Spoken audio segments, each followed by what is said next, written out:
Breaking news చూస్తున్నాం. కాసేపట్లో మంత్రులతో సీఎం రేవంత్ అత్యవసర సమావేశం ఏర్పాటు చేయబోతున్నారు. తాజా రాజకీయాలపై ఆయన చర్చించబోతున్నారు. హైదరాబాద్ కమాండ్ కంట్రోల్ సెంటర్ లో ఈ భేటీ జరగబోతోంది. అధికారులు ఎవరూ సమావేశానికి రావద్దని సీఎం రేవంత్ ఆదేశాలు జారీ చేశారు. ఎమ్మెల్సీ స్థానిక సంస్థల ఎన్నికలపై చర్చ జరగొచ్చని భావిస్తున్నారు. దాంతో పాటుగా పార్టీ ప్రభుత్వ అంతర్గత అంశాలపై కూడా చర్చించే అవకాశం ఉంది అంటున్నారు. సీఎం రేవంత్ నిర్వహిస్తున్న ఈ అత్యవసర సమావేశానికి సంబంధించిన మరిన్ని డీటెయిల్స్ మా కలీగ్ ప్రభాకర్ అని తెలుసుకుందాం. ప్రభాకర్, ఇంత అత్యవసరంగా సమావేశం ఏర్పాటు చేస్తున్నారంటే అజెండా ఏంటి? ఇంతకు ముందు మనం ఇంకొక బ్రేకింగ్ న్యూస్ కూడా చూసాం. 10 మంది ఎమ్మెల్యేలు ఒక ఫామ్ హౌస్ లో రహస్యంగా సమావేశం అవుతున్నారు అని. దానికి రిలేట్ చేసుకోవచ్చా? రైట్, కొద్ది రోజులుగా ప్రభుత్వంలో పార్టీలో జరుగుతున్న అంశాలపైన ప్రధానంగా చర్చించే అవకాశం అయితే ఈ మీటింగ్లో కనిపిస్తుంది. ICCC కమాండ్ అండ్ కంట్రోల్ రూమ్లో ఈ సమావేశాన్ని ఏర్పాటు చేశారు. ఉదయాన్నే మంత్రులకు సమాచారం వచ్చింది. నిన్న రాత్రి మంత్రులకు సమాచారం ఇచ్చారు. ఉదయాన్నే కూడా మళ్ళీ సమాచారం ఇచ్చారు.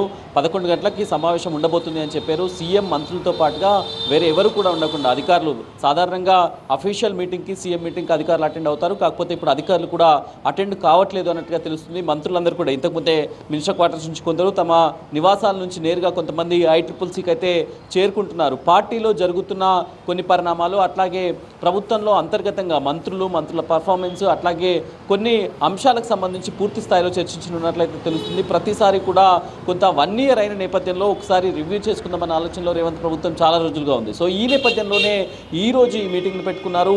సో ఎట్లాగూ సాయంత్రానికి బడ్జెట్ మీటింగ్ ఉంటుంది కాబట్టి మార్నింగే ఈ మీటింగ్ను పెట్టుకోవాలని ప్లాన్ చేసినట్టుగా తెలుస్తుంది. దాంతోపాటుగా కొంతమంది ఎమ్మెల్యేలు ఒక ఫామ్ హౌస్లో సమావేశమైనట్టుగా సమాచారం ప్రభుత్వం దగ్గర కూడా ఉన్నట్టుగా తెలుస్తుంది. సో దీనికి సంబంధించి కూడా ఈ మీటింగ్లో చర్చించే అవకాశం అయితే కనిపిస్తుంది. చాలా వరకు నేతల్లో ఉన్న అసంతృప్తులు, అట్లాగే మంత్రులు వాళ్ళ జిల్లాలో ఉన్న అసంతృప్తులు, ఇవన్నీ కూడా ఏ రకంగా ఉన్నాయి, ప్రభుత్వానికి ఏ రకమైన నష్టం చేకూర్చే విధంగా ఉన్నాయనే దానిపైన కూడా పూర్తిగా కంప్లీట్ బ్రెయిన్ స్ట్రోమింగ్ అయితే జరగబోతున్నట్టుగా తెలుస్తుంది. ఎందుకంటే మొదటిసారి తెలంగాణలో ప్రజాప్రభుత్వ పాలన ఏర్పడిందని చెప్తున్న కాంగ్రెస్ ప్రభుత్వం ఇది సంవత్సర కాలమైన నేపథ్యంలోనే ఈ మీటింగ్కు ఇప్పుడు పెట్టుకోవడం వెనుక చాలా రకాల కారణాలు అయితే కనిపిస్తున్నాయి. ఒకటి, పార్టీలో జరుగుతున్న చర్చ, ప్రభుత్వంలో జరుగుతున్న చర్చ, మంత్రులపై ఎమ్మెల్యేలకు ఉన్న అసంతృప్తి, మంత్రుల్లోనే కొంతమందికి ఉన్న అసంతృప్తి. సో ఇవన్నింటినీ కూడా మొత్తం బ్యాలెన్స్ చేయాలనేది అయితే చూస్తున్నారు. ఎందుకంటే దీని ఇంపాక్ట్ అటు స్థానిక సంస్థల ఎన్నికలు, అట్లాగే ఎమ్మెల్సీ ఎన్నికలు ఉన్నాయి, గ్రాడ్యుయేట్ టీచర్స్ ఎన్నికలు ఉన్నాయి. సో వీటిపైన ఇంపాక్ట్ పడకూడదు.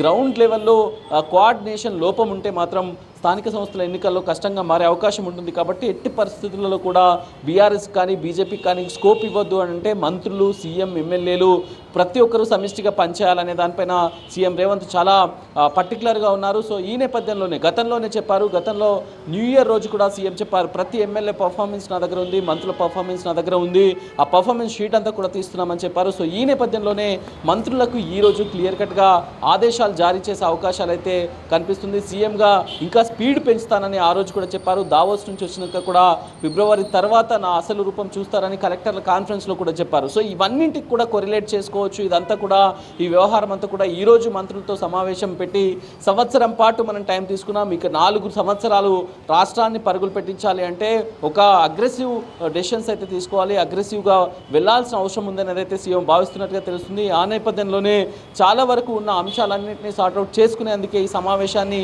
పెట్టినట్టుగా తెలుస్తుంది. అసంతృప్తులకు ఎక్కడా కూడా చోటు ఇవ్వకుండా ప్రభుత్వాన్ని అభివృద్ధి పథంలో తీసుకుపోవాలి, ప్రభుత్వాన్ని సక్సెస్ఫుల్గా నడిపించాలంటే వీళ్ళందరి కోఆర్డినేషన్ అవసరం అనేది అయితే సీఎం భావిస్తున్నట్టుగా తెలుస్తుంది. చాలా కీలకమైన సమావేశం అని చెప్పొచ్చు దీన్ని.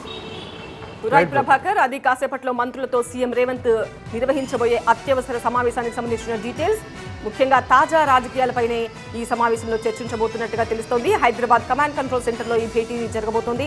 అధికారులు ఎవరు ఈ సమావేశానికి రావద్దు అని సీఎం రేవంత్ రెడ్డి ఆదేశాలు జారీ చేశారు.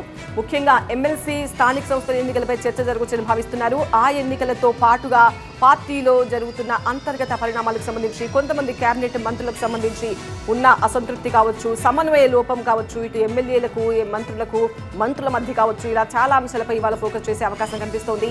సంవత్సరం దాటింది, ఇంకా 4 సంవత్సరాలు పాలించాల్సిన అవసరం ఉంది. కాబట్టి ఈ లోపు ఎలాంటి అసంతృప్తులు కూడా లేకుండా పార్టీని మరింత సమర్థవంతంగా ముందుకు తీసుకువెళ్లేలా ఎలాంటి వ్యూహాలకు బదులు పెట్టాలనేది ఈ సమావేశంలో చర్చించబోతున్నారు. అలాగే స్థానిక సంస్థల ఎన్నికలపై కూడా ఖచ్చితంగా గట్టిగా ఫోకస్ చేయాలి, బీఆర్ఎస్కు కానీ బీజేపీకి కానీ స్కోప్ ఇవ్వద్దు అన్న సూచనలతో ఈ సమావేశం నిర్వహిస్తున్నట్టుగా తెలుస్తోంది.